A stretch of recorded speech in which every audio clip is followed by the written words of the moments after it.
Assalamualaikum warahmatullahi wabarakatuh. Bertemu lagi dengan saya, Rifki M. Huda. Pada kesempatan kali ini, saya akan membagikan sebuah kisah tentang sahabat Rasulullah Sallallahu Alaihi Wasallam. Seperti apa kisahnya? Mari kita simak di dalam video ini sampai selesai. Tapi sebelum lanjut, mari kita bangun channel ini dengan cara klik tombol subscribe, like videonya, dan aktifkan notifikasinya. Lalu bagikan kepada teman-teman kita agar teman-teman kita sama-sama mendapat manfaat dari channel ini.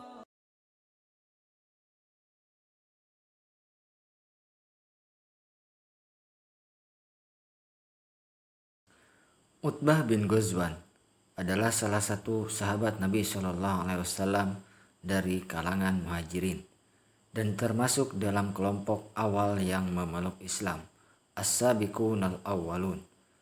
Ia sempat berhijrah ke Habasyah karena begitu kerasnya tekanan dan siksaan yang dilakukan oleh kaum kafir Quraisy.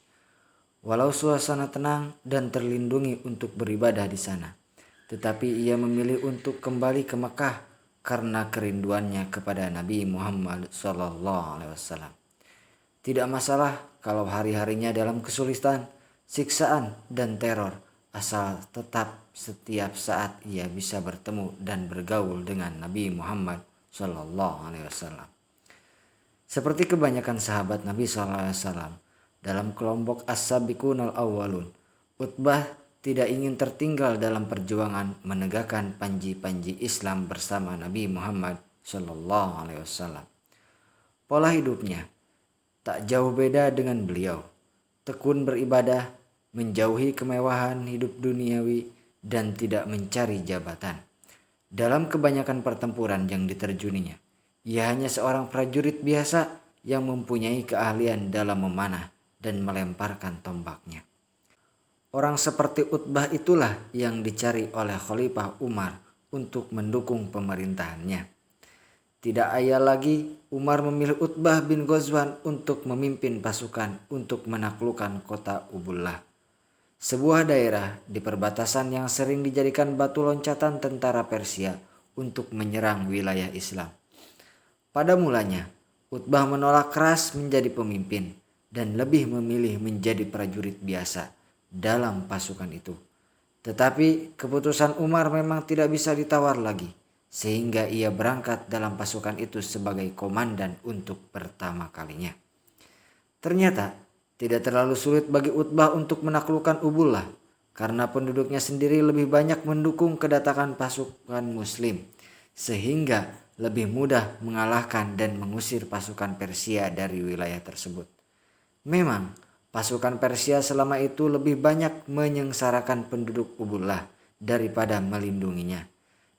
Di tempat tersebut, Utbah dan pasukannya dengan didukung penduduk setempat melakukan pembangunan kota, tentunya dengan bercicikan keislaman dengan masjid besar menjadi pusat kotanya. Kota ini kemudian dikenal sebagai nama Basrah dan secara otomatis Utbah menjadi wali negerinya. Setelah pemerintahan berjalan lancar, Utbah bermaksud kembali ke Madinah dan menyerahkan kendali kota kepada sahabat-sahabatnya. Sungguh, jabatan yang dipegangnya itu membuat hidupnya tidak nyaman, apalagi perkembangan kota yang dipimpinnya makin pesat saja, seolah menjadi pesaing kemewahan yang ditampilkan oleh kota-kota lainnya di wilayah Persia. Jiwa juhud, wara, dan sederhana sebagai hasil didikan Nabi SAW seolah memaksanya untuk melarikan diri dari semua itu. Tetapi ketika ia mengajukan pengunduran diri dari jabatannya, Khalifah Umar menolak, bahkan menentang keras keputusannya. Terpaksalah Utbah menjalankan lagi tugasnya tersebut. Utbah bin Ghazwan menyibukkan dirinya dengan membimbing penduduk Basrah tentang kewajiban-kewajiban agama, menjalankan ibadah, menegakkan hukum dengan adil, dan tentu saja yang tidak ketinggalan menerapkan jiwa juhud, wara, dan sederhana dalam menjalani kehidupan sehari-hari. Tentu saja sikapnya ini tidak 100% mendapat dukungan, bahkan penentangan secara terang-terangan kadang terjadi. Karena itu ia sering berkata, "Demi Allah, sesungguhnya telah kalian lihat aku bersama Rasulullah SAW sebagai salah seorang dari kelompok 7 yang tidak punya makanan kecuali hanya daun-daun kayu, sehingga bagian dalam mulut kami menjadi pecah-pecah dan luka." Ia juga pernah berkata, "Suatu hari aku memperoleh hadiah baju burdah dari Nabi SAW, dan baju itu kupotong jadi 2, sepotong untuk dipakai Sa'ad bin Malik dan sepotong untukku sendiri." Begitulah cara Utbah mengajarkan pola hidup yang dipegangnya. Semua disandarkan dan dikembalikan kepada Nabi SAW. Tentu bagi pemeluk Islam belakangan yang tidak sempat hidup bersama Rasulullah SAW dan tidak mengalami masa-masa sulit mempertahankan keimanan dan keislaman, hal-hal tersebut terasa mustahil, seperti dongeng saja dan bukan kenyataan.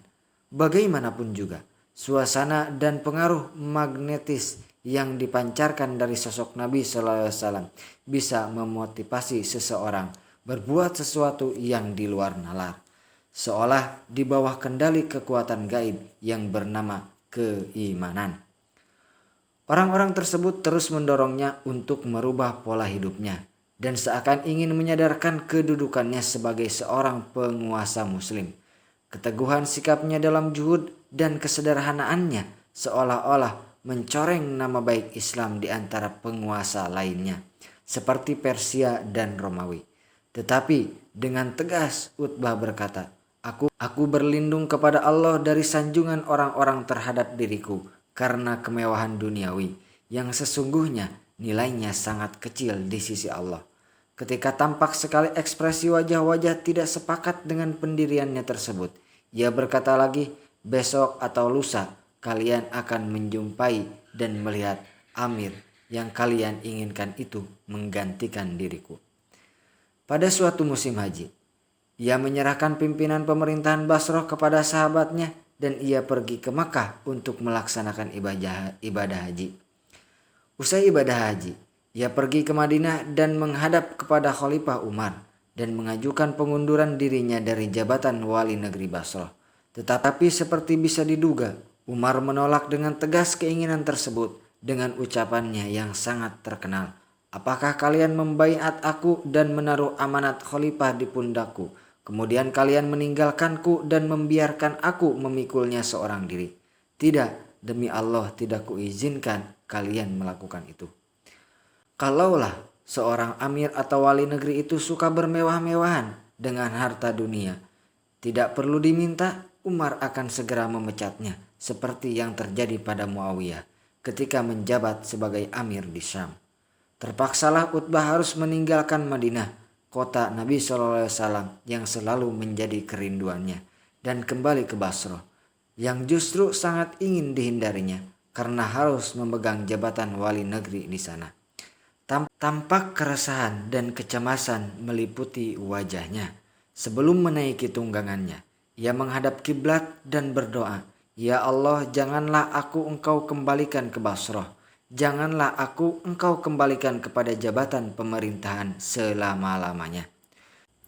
Ternyata Allah Subhanahu wa taala mengabulkan permintaannya.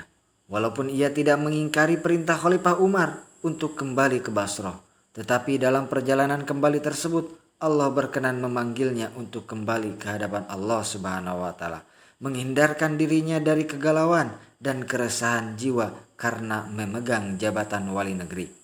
Sebagian riwayat menyebutkan ia terjatuh dari tunggangannya ketika belum jauh meninggalkan kota Madinah. Tampaknya ia tidak ingin dipisahkan lagi dari Rasulullah Shallallahu Alaihi Wasallam terlalu jauh.